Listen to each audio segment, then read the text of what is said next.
This might sound crazy, but as far as I can remember, I've always known God. When I was little, I would talk to the man in the sky.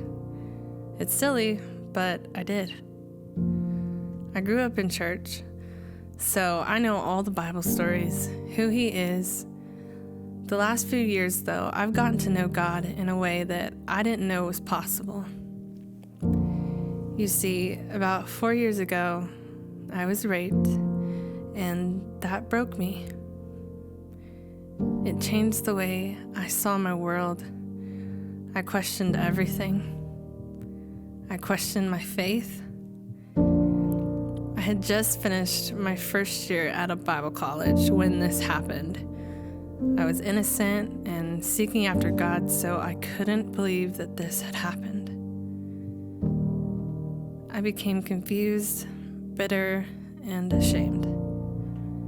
I didn't tell a soul, and I spent the next year running away from God. I was so angry.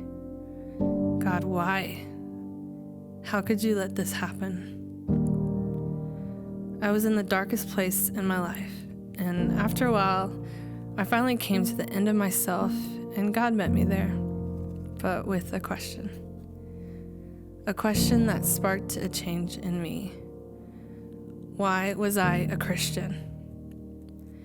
So here was my answer.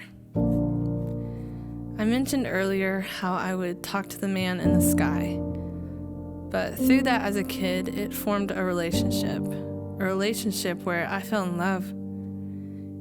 I didn't become a Christian to have this perfect life. I became one because I fell in love. And I decided to stop running and remember the relationship.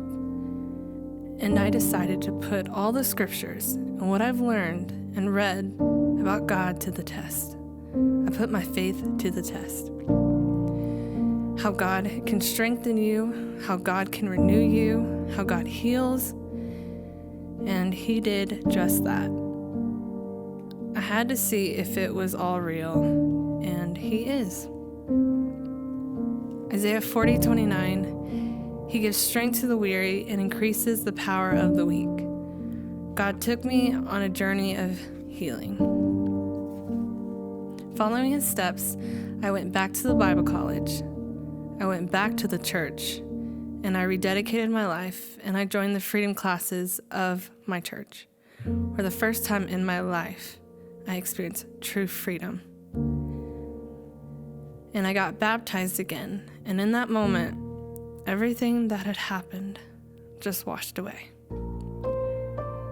God was real. God is real.